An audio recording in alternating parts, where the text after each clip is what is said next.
Hi guys welcome back to my channel. చాలా మందికి skin care routine అనేది morning ఉంటది, లేకుంటే ఈవినింగ్ ఉంటది. కానీ నేను మాత్రం ఆఫ్టర్ బాతింగ్ కూడా స్కిన్ కేర్ రొటీన్ చేసుకుంటా. నాది బాతింగ్ ఈవినింగ్ 5:30, 6 ఆ టైంలో అయిపోతది. ఆ టైంలో నేను నార్మల్‌గా ఏం పెట్టుకోకుండా నాకు ఉండాలనిపియదు. నేను ఇప్పుడే స్నానం చేసుకొనొచ్చిన. నా ఫేస్ మీద మీకు ఇంకా చెమటలు ఇట్లా వాటర్ అనేది కనిపిస్తున్నట్టున్నాయి. ఇక్కడ చూడండి. ఆఫ్టర్ ఇట్లా తుడుచుకున్న తర్వాతకి నేననేది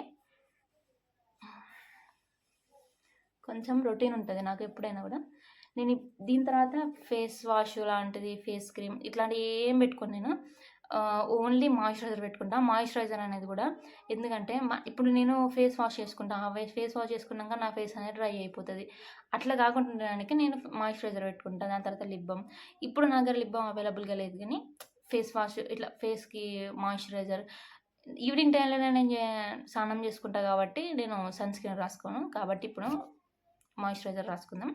నాకు ఇంకా పచ్చిగా కొడుతుంది. మనది ఫేస్ అనేది వెట్టిగా ఉన్నప్పుడే మాయిశ్చరైజర్ అనేది అప్లై చేసేసుకోవాలి.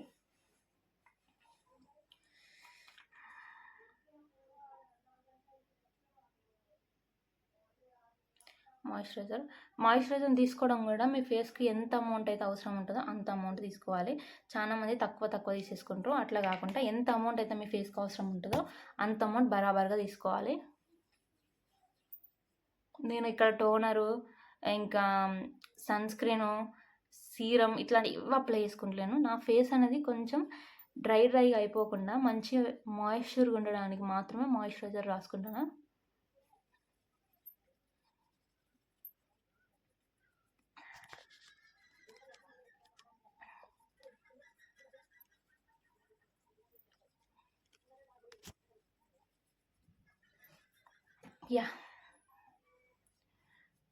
ఇంతే. ఇట్లా నేను ఎప్పుడైనా కూడా స్నానం చేసిన ఎంబటే ఈ మాయిశ్చరైజర్ అనేది అప్లై చేసుకుంటా. మీరు కూడా ఆఫ్టర్ బాతింగ్ కూడా ఇట్లా చేసుకోండి. ఫేస్ అనేది కొంచెం మాయిశ్చర్‌గా ఉంటది. సాయంత్రం రొటీన్ కూడా ఉంటది నాకు. ఈవినింగ్ రొటీన్ కూడా స్కిన్ కేర్ రొటీన్. అది కూడా నేను ఖచ్చితంగా చేస్తా. దాంట్లో నాకు చాలా పార్ట్స్ ఉన్నాయి. కొన్ని చేస్తా, కొన్ని చేయను. ఏం చేస్తా, ఏ టైంలో ఏం చేస్తా, ఏ టైంలో ఏం చెయ్యను అనేది కూడా మీకు ఖచ్చితంగా వీడియో పెడతా. అప్పటి వరకు స్టే ట్యూన్డ్. Bye guys.